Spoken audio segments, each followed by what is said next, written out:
Welcome, everyone, to the Songwriters on Process podcast. My name is Benno Papari, and on this podcast, I take a deep dive into the writing process behind some of the world's best songwriters. By way of background, I am a former English professor. I have a PhD in English language and literature, and I'm a writer myself. So this is a conversation about writing between two writers. My goal has always been to treat songwriters the same way that we treat prose writers, just as writers, plain and simple.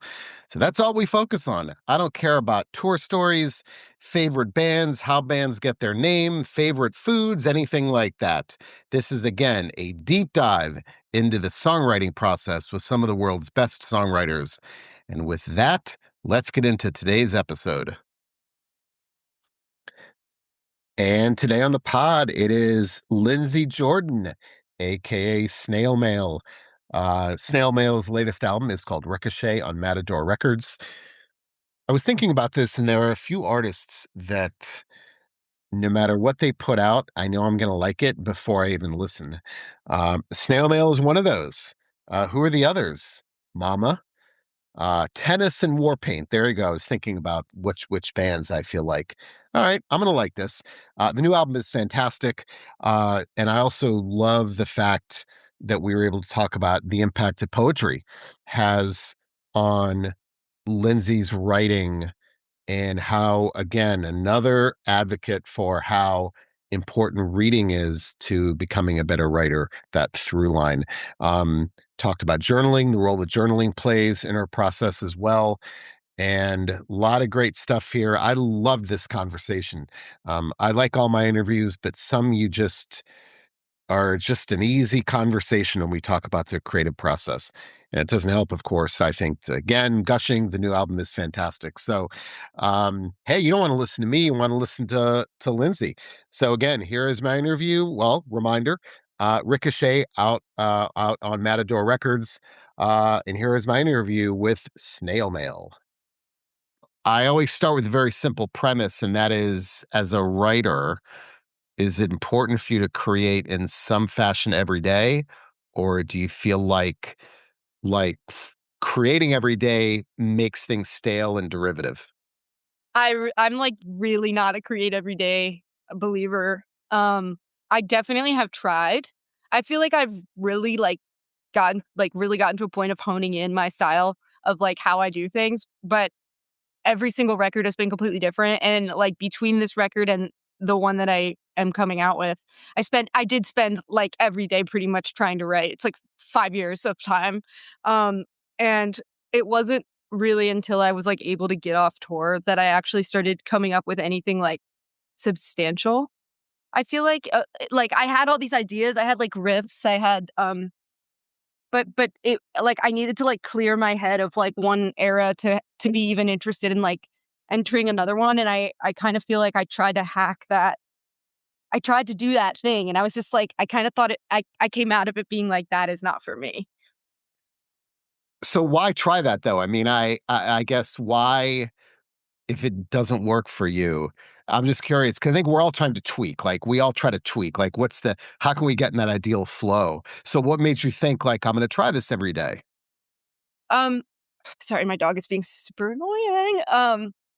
Honestly, it's just that I take a really long time, and like nothing has been able to help me be faster, but things have made me more efficient. And like I have friends who are really gifted at being able to like write on tour and stuff, and it kind of seems like I don't know, like at least from talking to other people, it seems like having quantity can be just like a good way of keeping your gears from like cobwebbing over. But I don't know. I think just like as at a risk of like falling completely into irrelevancy because I always just take so long and we tour for so long. Like I definitely have been trying to like I was trying to figure out how to write on tour and stuff, and it's just like my brain is like, I don't know. I came up with pretty much like everything that isn't important until the day I was like ready to stop touring and ready to start working on another record. Most songwriters don't. I mean, when I ask that question, most of them say they don't write every day. Well, what's funny to me is that if you interview or if you read any interviews with like poets or prose writers, novelists, like absolutely they say you got to write every day. Like doesn't matter how bad it is, you have to. But songwriters, I'm not sure why. I don't know the answer to this, but songwriters have resistance to that writing every day kind of thing. Yeah, I mean, I also feel like I've gotten it as advice from so many people who I trust, being like, "You should just try to write every day." And I'm like, I there is also something about the fact that you can't really, like, escape, at least to me, there's something about the fact that, like, with music, you can't, like, necessarily escape because, like, it's at least for me, it's like if something gets stuck in my head, it's just gonna just I can be, like, done writing and be chilling and watching a movie, and my brain's just, like, playing it until I'm angry. Yeah, I don't know. I really feel like for me, like, once even a song that I like gets played ad nauseum, like, I can't help but just hate it. Like, I fucking hate Dreams by Fleetwood Mac, which is crazy because when I discovered it, I was like, "Wow." And now I genuinely can say, like, I fucking hate it. It's like every single sound engineer uses it to test the room, like, when you enter a venue. Like, everybody plays that song constantly, like, I just know for a fact that, like, it can turn sour really quickly, so at least with, like, melodies, like, I definitely I kinda stretch it out and take as long as I possibly can, but it can't, even if I'm just working on one thing and I know what needs to be done, it still can't be every day. So when you're when you're writing your own songs, then do you and you're working on something for a long time, do you feel that same sense of, "Oh, I fucking hate this"? Like, do you feel is there when you're working on something for so long, I mean, I know that when I work on things that I write, at some point, I'm like, "I gotta set this aside. I'm sick of it, and I wrote it." So, is it the same way with your own songs? Yeah. Well, and I mean, this record is the first time I've ever, like, I think, like, hit a personal, like, "Oh, this is working for me" thing, where I used to sort of just, like, I'd start a song and then I would obsess over it for, like, let's say, like, 6 months and work on it every day, or not every day, but, like, work on it and work on it and work on it and nothing else until, like, usually I would get to a point with any given, like, idea where I would just be like, "This actually isn't album worthy," and then I would stop working on it forever and never wanna be reminded of it ever again. And then, like, with this one, I wrote, like, all of the riffs and, like, the things that, like, I wrote, like, all of the pieces for each one at the same time. So it was like I was like, "Okay, great, now I have all the instrumentals, and now I'm gonna write all of the vocal melodies," and so that I could have them all, like, on a board that I could, like, go between each one, because I get so quickly, like, get so fatigued by melodies, I feel like nursery rhyme style, like you're getting tortured type thing, where I just, like, feel like I can't even be objective anymore. So, kind of, like, panning between things really has helped me, like, a lot, but I'm also I don't know, it took a lot the most recent record I was writing for pretty much 5 years. So I'm like, this is the furthest I've ever been, like this is the longest and the most I've ever been like, "Fuck these songs," ever, but I still think that they're my best work. So I'm like So, when you're working on something and you say, "I need a break from this." I mean, I'm at an impasse. I don't know where this is gonna go. I have to set it aside. Do you then just go work on another song? Do you take a break? How do you know to come back to that? Because I completely see what you're saying as a writer. You know, when I feel like I'm at an impasse in something, I will do something else. I'm curious what you do in those situations. I mean, I think, m like, on a day where I'm trying to get out of, like, the work vortex, I feel like I've been doing snail mail for such a long time that, like, I have kind of, like, gotten fried to a point, like, mentally fried to a point where the only way I know how to, like, really chill myself out and, like, really get myself out of stuff is, like, literally I have, like, light canceling blinds, pull them down. I have, like, colorful hue lights in here. It's, like, put on blue and put my headphones on and, like, play video games for, like, 13 hours or, like, watch a movie or, like, it literally has to be full, like, sensory deprivation tank, full chilling and vegging out, or, like, I start getting really, like, I don't know, like, it's like my brain just gets overloaded. I'm like, "Nope, you clearly I need to, like, I need to like actually force myself to chill as if it was like a sick day or something. And that refreshes you then, brings you get does that energize you to go back to the creative process? Right. Yeah, I mean, yes, I think like it helps. It's helped me now that I have a house where like not everything is just in my room, where I'm like a songwriting place isn't really necessarily just like in my bedroom. I can like put the guitar away and not look at it. Um and that is really helpful. But I just think like if I kind of forgot what I was saying before, but I was like if I don't have a deadline, sometimes like I will in an attempt to try to refresh myself like take too long away. So I definitely haven't like perfected it. I feel like usually where it starts to be like you gotta work on one of the other ones is like when I start to have like a deadline. But I do feel like it's like a really conscious thing for me to try to like if I start feeling like that about one of the songs or about what I'm working on, I like really try to go from like 100% overridden brain to like fully zero before I can even like I don't know, because the worst thing you could possibly do is just start. Personally, is like start just hating the thing I'm doing, and I'm like anything to quell that. So I'm trying to draw parallels because I think you and I are very similar in this sense. So if I'm working on a few things, okay, I've got like 3 things I'm working on, like 3 projects or something. I'm the kind of writer or kind of person that says, I'll do a little bit of this one, go to the next one, do a little bit of that, then go to the next one, do a little bit of that one, because Yeah, I want to feel like a small sense of accomplishment in which each with each of those things, rather than like doing all of one thing. And the advantage of that is that that thing is done, but the other 2 things I haven't touched yet. So does that make sense? I think we're the same way. Like, I feel like working on each one gives me more of a sense of completion. Like, oh, I've at least made progress in each of those things, even though it's a smaller bit of progress. yeah, for sure. Well, and I like that. Like at least I don't know if it applies in the same way on your side, but like I like that if they're all laid out at the same time, then you can also like the through lines can be clearer. Yes, that's true.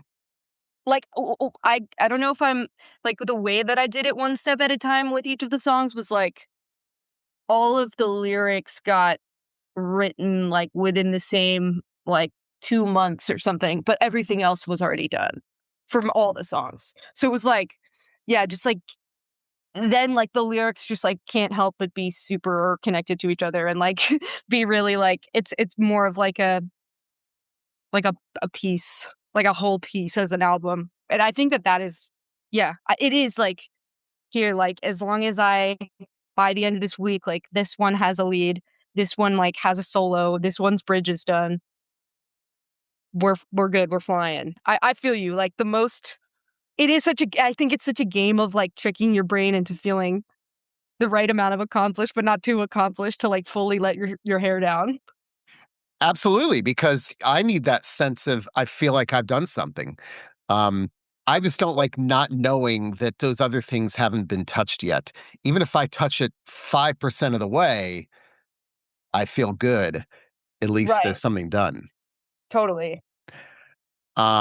So I do want to ask you because I've got some quotes up here from you, or at least the latest. Well, not. Don't worry. These are from the press release. So, and we've been talking about this. So I do have one question. When you said you've never done this before, but you wrote all the instrumentals and vocal melodies on the piano or guitar, then you filled in the lyrics all at once over a year. So, were you? Because I hear some songwriters tell me they mix and match. Like they'll write a set of lyrics, they'll write the music and they'll see which one fits. So were you doing any of that or was it, oh, I know what lyrics go with that song? There was a ton of that. I mean, even down to being like, "This doesn't work as a lead, like a guitar part in this song, but you know what? It actually might be a really good, like, vocal melody in this song." Um, but with the other way I was doing it before, like, where I was like, work on this song," get so frustrated and, like, feel like it's not worthy, discard it, never think about it again, then, like, you can't borrow at all. So I feel like, keeping the door open to, like, be able to, like, mix and match things actually is something I've never done until this record, and it's been so helpful just to be like, "Okay, this is all, like" if I treat this all like not like one song, but, like, truly body of work style, like, this is a record, it all can be connected, you know? which And sounds that's obvious, something but I don't know, yeah. and that's something new, right? That's something you had not done before. I I do think, like, lyrically, I'm really at least, like, with Valentine, I knew what I was doing, like, I was making my 2nd record. With Lush, like, all the songs I was, like, writing for, probably, like, 5 years or something, you know? But so there's a I definitely was started being, like, extremely conscious of connecting dots around, like, Valentine, but and I need everything to mean something for sure, but this one, I think it was just, like it's harder for me to explain this as, like, a record, and it's harder for me to explain how they're connected, but I feel like by doing all the lyrics kind of at the same time, like, for each song, I had, like, no choice but to make them extra connected. Maybe just to me in my own weird way, but also, like, they are connected. They're, like, definitely, like, family members, you know? All right, and we get very specific with the ritual now because I'm a big fan of. I love reading about the rituals of writers. Um, so first of all, when you write lyrics, are you a pen and paper person or a computer slash phone person? Pen and paper. What about All you? right. So, well, okay. That's complicated because my handwriting is so bad. Um, but I do find, and there's actually research behind this. They've done research with college students and found that college students who take notes with pen and paper have much greater retention than those people who took notes with on a computer because it's a different part of the brain. Right. Um, so like to-do lists, I need my to-do lists to be on a pen and paper, not on my phone.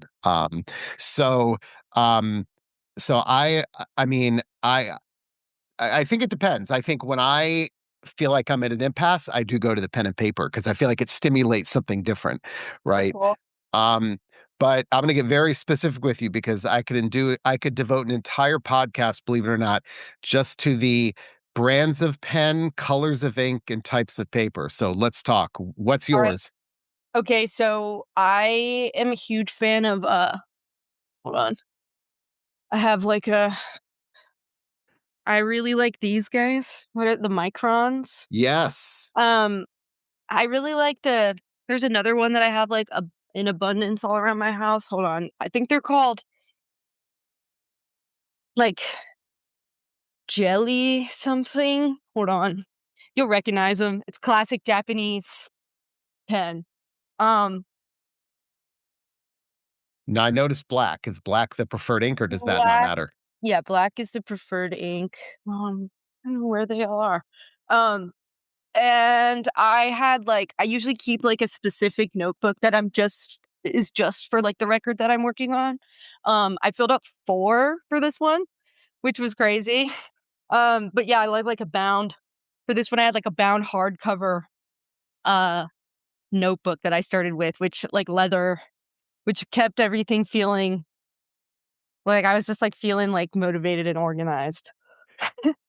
I have to say that there's absolutely no middle ground with songwriters. So there are some who need to make it precious with the leather notebooks and the fancy pens because that adds gravity to the process. And there are those who say that they'll write on the back of an envelope because they don't want it to feel precious at all because there's too much pressure there. So it sounds like you like the preciousness of the thing.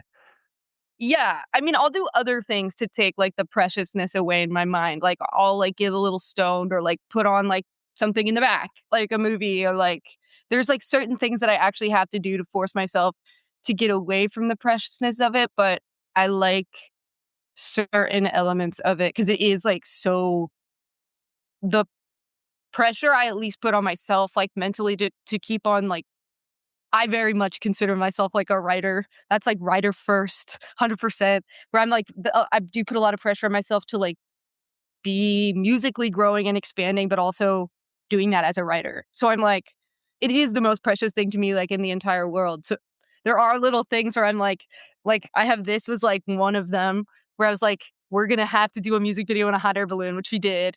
But I was like, there's like, whatever. I was like gonna have to do it in this, like, but yeah, that's just one of the things where I'm like, I also really like it's the only thing I miss about school, just like the feeling of writing. Um, and yeah, my to-do lists are on paper too. Pretty much just like I guess, like, other times I'm not really, like, sure when I'll get to write otherwise. So I think it's nice to have a reason to do it for me. So if you're out and about and you've got your phone, are you still jotting lyrics down in there, and it does I get to and also does that change the experience of the connection if you have to do that? Sometimes I just think I will do it. Like, if something comes to my mind, I will absolutely do it, and I have a bunch of different like, I have voice notes where I'm being like, and, like, singing melodies and stuff in a bathroom, like, in, like, a restaurant and stuff like that, but I do there is something about reading it on the phone that always makes me cringe at myself in a different way, and maybe it's, like, the feeling of somebody else looking at my phone and seeing my notes app and seeing my, like, failed stanzas of poetry. But there is something, like, more I don't know. It also is incomplete, you can forget about it, to have, like, a notes just lying around somewhere with a line on it, like, for my organization and, like, fear of, like, being having people see things in the process, it's nice for me to just have it in, like, a bound notebook, but I will use my phone if I have to. Well, here's my theory on that, who knows if it's right, is that when I look at things I've written with pen and paper, like, I see me on the page. When I Yeah, look at my phone, my notes app, I don't see me because it's just an anonymous nothing about me on that phone, but my pen and with my paper, that's my handwriting. Like, there's much more of an emotional connection to the page because I see myself, but I don't see myself on my notes app. That notes app, anyone could do that. That's the way I yeah, feel about it. that makes actually a lot of sense. Like, I could also imagine even just, like, taking the time to, like, write something out neatly could make a difference in, like, how you feel about it the next time you look at it. Um, Also, the emotional experience. If you're writing something when you're pissed off, it's probably going to look different. right, And you certainly can get a sense of that, but I can't get a sense of my emotions on my phone. right. Totally, totally. I like that it's all together too. Like, where I'm, like, at least, like, with doing the specific, like, "Okay, here's my notebook." I don't know, I don't love ever going back through journals at all. I wonder if one day I will. I keep them, but I specifically hate the feeling of having to go through a journal with, like, entries in it to try to find lyrics. It makes me feel so, like, ugh. Um, so there's something too about them all being together for me. It sounds like you journal regularly? I used to. I honestly feel like, like, I like, I kind of feel like I got a little, like, OD'd on reflecting on myself. I feel like I've been on, like, a not that I feel like I had, like, a moment in time where it was, like, so much reflecting and trying to change things that it was, like, really painful and intense, and now I'm, like it's like the older I get, I'm, like, I don't know, I'm, like, not in therapy anymore, I'm, like, not journaling, I'm, like, "Let me take a break thinking about myself." I, like, don't wanna do it, but I will say, like, in times where I remember being more of a journaler, I was absolutely more, like, in touch with myself. I just, like, don't it's hard for me to get myself to these days, but I do believe in it. Would journaling give you song ideas, or would you use that as a way to separate and explore things that you can't do in song? Yeah, I would say more so, like, I have never looked at a journal entry and been like, "Song idea." But I think yeah, I feel like more just, like, parsing out how I even feel about things because I can, like, tend to, like just like anybody, I guess, just, like, kind of be a little bit, like, needless, wantless, like, I actually don't even know how I feel about that, and then I'm like, maybe I just need to, like, you know, writing it down is, like but then I feel like a lot of the I don't know. Yeah, I don't really feel this that makes it sound like they're the same. But I don't feel like I don't know. I don't feel like writing a song is fully like, let me like see what's in my brain. Like let me see what's in there. I don't know. I'm gonna get very specific. I wanna ask you one more thing about the pen and paper, and that is when you have a word that you don't like, do you cross it out with one line or scribble furiously? Uh, Scribble furiously. Yeah. I Nope. it's very hard on myself. Like, yeah. You don't want to see that word ever again. No, I don't wanna see any, like it's so hard to get yourself into, or at least for me, it's hard to get myself into, like, a vulnerable place to be like, "I'm gonna do this vulnerable thing." And then, like, when I see myself being vulnerable and I'm cringing at myself, it makes me, like, completely go back in my shell. Like, I'm just like, "No, I was dumb for trying," type thing, like Let's also talk about the ritual. Uh, Time of day, favorite chair, things you have to have with you. How important is that? Let's start with time of day. Is there a certain time of day when you're most effective? when I was, like, a kid, like, when I was in high school and middle school and stuff, like, it was specifically a thing in the middle of the night where I would, like, stay up all night and, like, do my best work, and that is just so not the case for me anymore. I feel like my brain starts becoming way less effective around, like, 4. So, I don't know. Sometimes there's an element to, like, the haziness of being exhausted at the end of the day where I'm like, it works for me, but, like, I used to just, like, let myself pull, like, all-nighters, and I totally cut myself out off when I start to think it gets, like, loopy just from experience, like, where I'm just like, "You're wasting your energy, like, get that sleep." So, I don't know, morning, like, feels always the best to me to do anything, but that's when I feel like I maybe do my most, like, lucid writing. How about a room as a room, favorite room?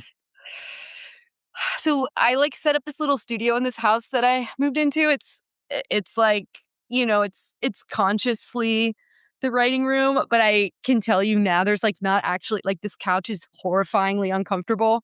And I got this I set up this side of the room, this room really to just be my like, here's where you will write room. And I totally don't write in there in here. Um, but I don't know. There's like a couple like really open areas of this house that like aren't technically rooms where I've found the most success writing for some reason. And like I at least can say like when I used to live in New York, I got like superstitious in my mind that I could only write good music at my parents' house. And then COVID happened, and I went back to my parents' house and I wrote all of Valentine, and I was like, "Oh no, it is true." Like, um, and then, yeah, moving here, I feel like really broke the curse, but I am weird about like it's super quickly. I feel like a place that I'm sitting to work on music becomes the problem.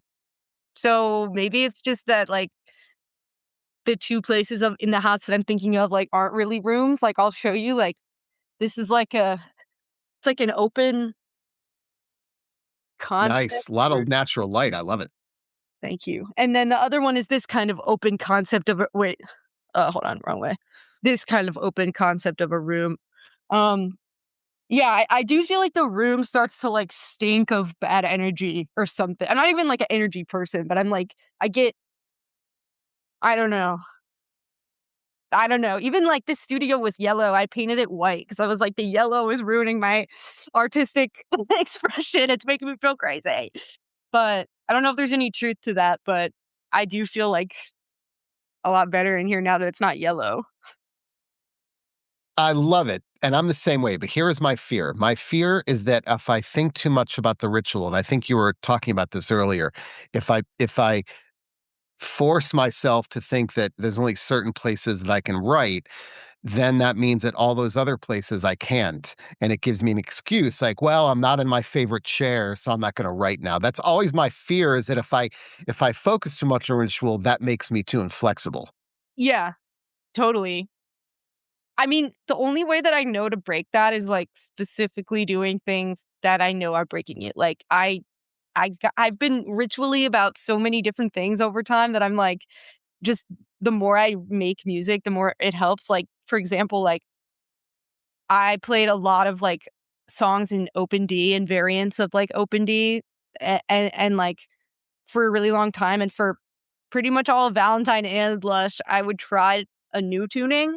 And I was like, well, I can only write in open D. And it was like a big thing that I forced myself to write in some other tunings on this record. But I actually like fully didn't think that that was possible.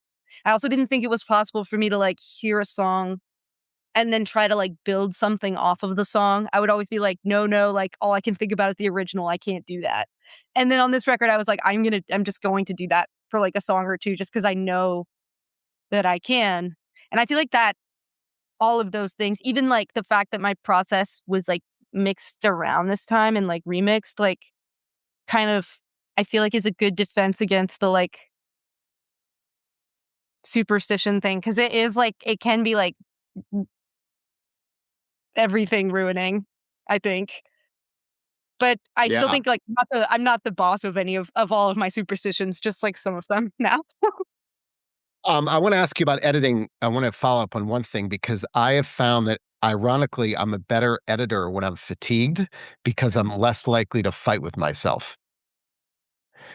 So I'm curious if you've ever had that situation. Do you ever think about, when you're I'm talking about lyrics, Yeah. um, that when you're fatigued, you're like, yeah, it's not worth that fight. But I realize that about myself that I actually find editing when I'm tired, I'm, I'm maybe more likely to, I'm less critical, but in a good way. Yeah. I have I have like a thing with that. Actually, on this record, we kind of like ran out of time because Aaron, who produced it, is in Mama, Yeah. and they were touring like crazy, and he was making other records, and I was kind of like, we were like, let's just do this when we can, and then like, I kind of ended up just like I didn't have time. Usually I like take a ton of time in between being in the studio to be like, let me listen back and listen to this and see if I like the lyrics still. And like it'll be months later. And then I'll be like, actually think this could be this. And that did happen when I was done. And I was like, there were some things that I ended up going with just the engineer to change because I was like, this cannot be a but, it has to be an and. But like then even further down the line, there's a bunch of stuff that I would totally change now where I'm like, all I needed was time away. I feel like that's the only thing that makes me like a truly balanced judge of myself. Because otherwise, like sometimes there's like little things and like being tired or like being stoned or like being like, I don't know, like fully awake and having coffee where I'm like, I look back and then I'm like freaked out by how not like, like how I could think, how in that moment I could think something was good. You know what I mean? I'm like, I haven't there's, like, not a good s I haven't found a good state of myself to not to be a good editor that isn't just, like, far removed in time. But I did a lot more, like, up close. I was, like, trying to get stuff done because I was on more of, like, a time limit on this one, and sometimes I kind of feel like, to your example, the stuff I came up with, like, later at night, I would look back on and be like, "Mm, no." I want to ask you about when I had Lucinda Williams on, she said something that really stuck with me. She said that she can write about dark things, but she has to be content in a content, happy state of mind to be able to write about dark things. She can't write about dark things when she's in a dark place. Ironically, she has to be content to be able to write about those things, which kind of blew my mind when she said that. That's crazy. So can you do that, or do you have to be in a similar emotional state to be able to write about it? Uh, I think more like now my thing with stuff like that is like I really don't like sad like I really like very rarely put on like a sad movie or like a sad record even though it's like what I used to like bathe in as a teenager. And like so that's the way that I avoid like true sadness and emptiness. Like I don't like I feel like it could like ruin my day to throw myself into like that kind of thing. But then it's weird with the music thing because I was fully like of the mindset before like when I made Valentine for sure. I was like, to be honest, like I needed to make a record so badly. I was running out of time. Like the fact that there was a lot of stuff going to shit in my life, I was like, thank God. Like actually thank God because I need to like suffer. And then on this one, it was like not being a teenager like anymore. Just like or just like so many of the times when I was like doing what I felt like was my most passionate writing, like I was just so like all my emotions were so like life or death. And I was really scared working on this because I just know that they're not anymore. Like as I was, but I don't know, from both sides of like being like, in this one, there was a lot of stuff that I was writing about with like a little bit of optimism or like a little bit of like reflecting on sadness or whatever. But I feel like I feel like both are awesome. I like being in the heat of it, and it was cool to be not in the heat of it. But it's just like I feel like in my the heat of it like has changed so much what that means to me. Oh my god, sorry. Um, uh, that yeah, it's hard. I don't know. I don't even know if I would know the heat of it if I the heat of it anymore if it punched me in the face. So I don't know, but yeah, I don't know. It I think it's kind of depends on, like, what tone I'm taking on the record, I guess. well, I guess is there an ideal emotional state when you're at your most prolific? Okay, so I would say, like, before it was, like, when I was, like, absolutely, like, heartbroken or devastated or, like, really let down or whatever, and I but now, like, I would call that ideal because I was, like, so full of ideas and, like, wanted to get things out and, like, wanted to express myself and, like, wanted to have things to say to that person and, like, all this stuff, but then at the same time, sometimes when I look back at that stuff, even though, like, I love all of my work, I'm like, "That's really dramatic." Like, there's, like and not that, like, writing shouldn't be, but, like, sometimes that's, like, my main emotion about things that are, like, heat of the moment like that. Because like, sometimes it yeah. But there's some things that, like, they, like, ache forever. You hear them, I'm like, "Wow, I can feel your ache." But then there's some things, like, I've never felt like I've done my best writing ever, like, when I'm angry. Because then when I look back, it's, like, almost like how you act when you're angry. You're just, like you look back and you're just a little bit, like, embarrassed that you could be that angry or something. So, I guess, like, I don't wanna give a lukewarm answer, but I would say for in my experience, for doing the most writing, being devastated is great. Uh, but what I think has been my best writing, which is this record, like, it's been nice to, like, feel like I have a little space from myself or, like, I'm a little outside of it a bit, and I have a lot of questions. That was the place where I was working from this time. So, maybe, like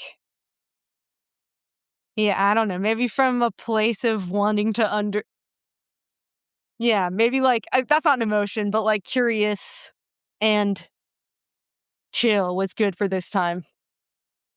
Yeah. All right, couple more questions. The role of movement. I find nothing is better than going out and taking a walk, as far as just clearing my head, getting rid of maybe any impasse. So, how important is the role of movement to your creativity?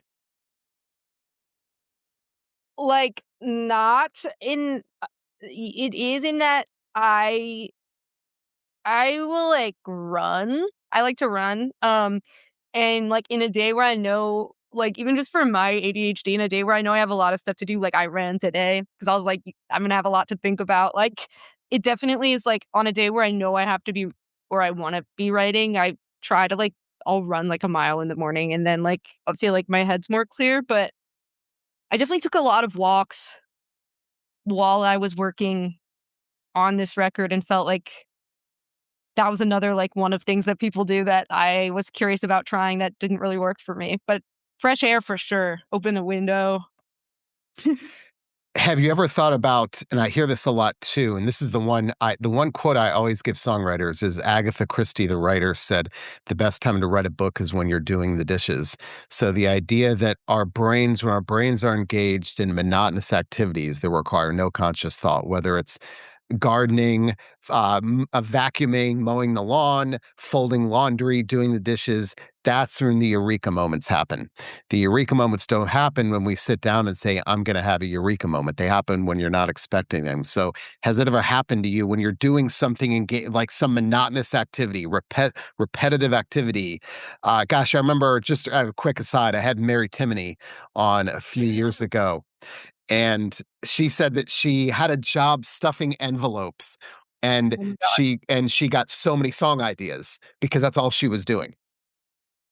Yeah. Yeah, I mean, definitely. I feel like a lot of great ideas have come from just, like, yeah, doing other things. I mean, but even, like, consciously, I feel like I was trying really hard to, like, uh, be watching, like, TV and movies and stuff while I was also working on stuff. Because sometimes it would just be, like, complete the melody in my head, but, like, it couldn't be, like, a heady thing. It had to be, like, stupid stuff or, like, something that's completely mindless.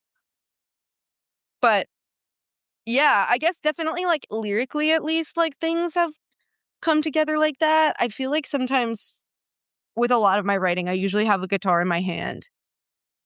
Um, yeah, but I'm gonna hold on. I'll ask you something very specific because I hear there's some songwriters too.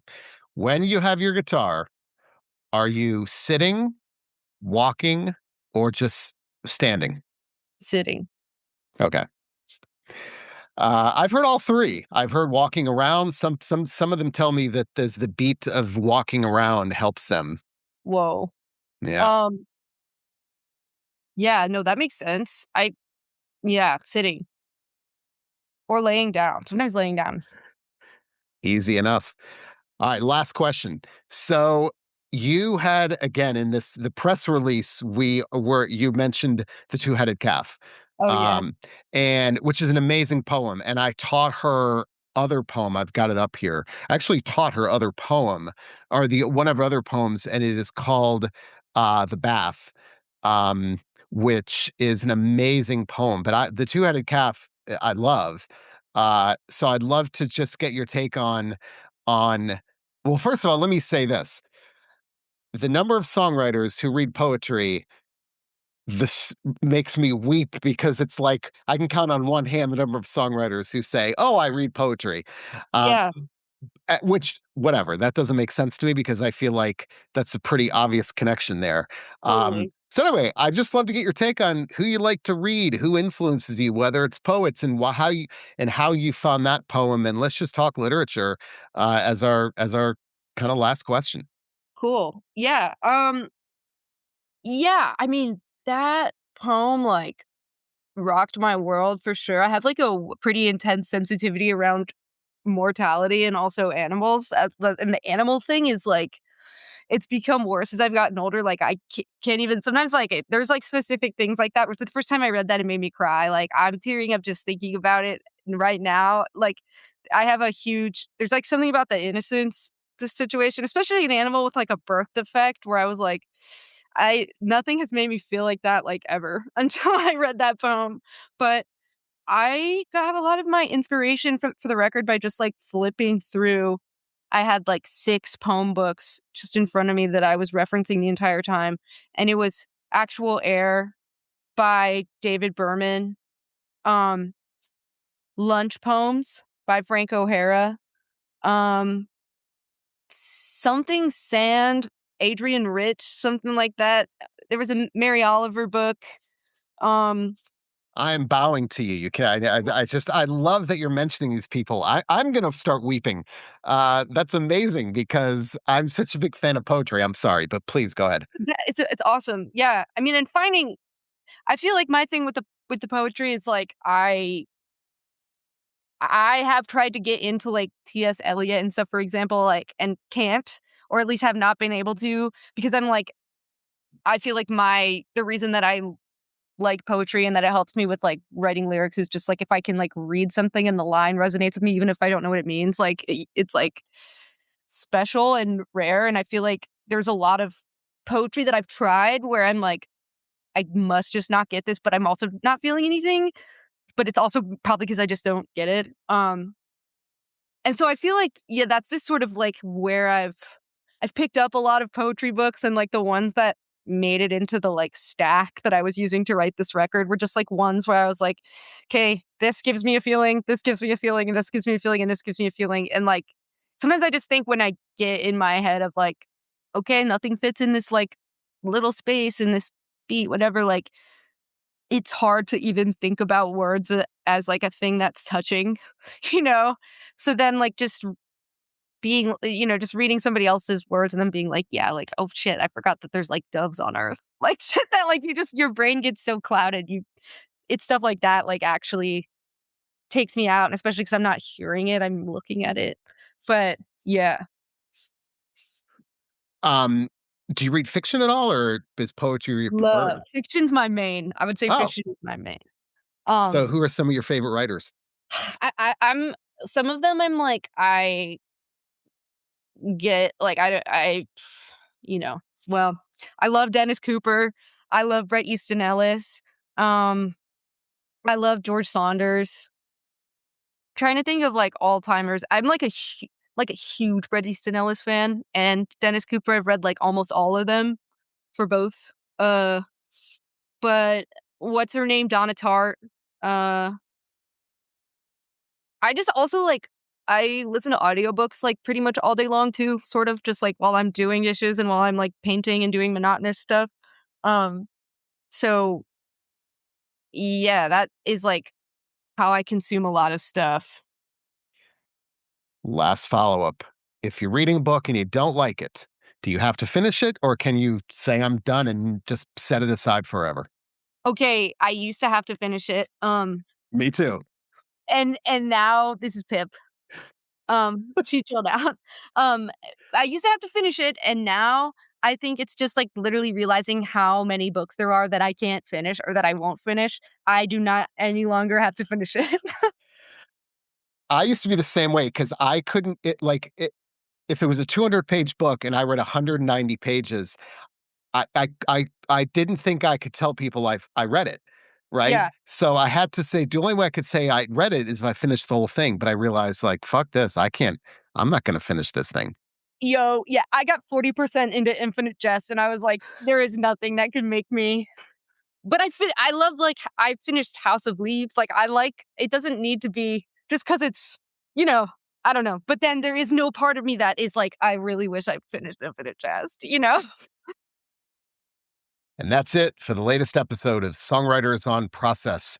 You can find all of the old episodes on all major streaming platforms and probably some minor ones as well. You can also find them on the Songwriters on Process website. I started the site back in 2011, so that means there are hundreds upon hundreds of interviews with some of the world's best songwriters. So take a deep dive into some of those episodes. They are all great.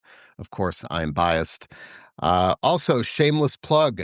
My book, Desolation, a Heavy Metal Memoir by Mark Morton with Benno Papari, that is me, is out now on Hachette Books and in all major bookstores. Mark is a good friend of mine. He is the guitarist in the metal band Lamb of God. And so we collaborated on his memoir. I'm biased, but that's a damn good book. Again, it is called Desolation, a Heavy Metal Memoir. And lastly, if you want to get in touch, go to the Songwriters on Process website. You can fill out a handy contact form and it'll get to me that way. You can also email me at ben@songwritersonprocess.com. I'm all ears. Send me your comments, your suggestions, your complaints, people you want me to interview. I get great suggestions all the time. I can't respond to all of the emails because I get a lot of them, but I do read all of them. And let me know your thoughts. If you have ideas for people you want me to interview, there's your chance. And with that, I am out. See you next time.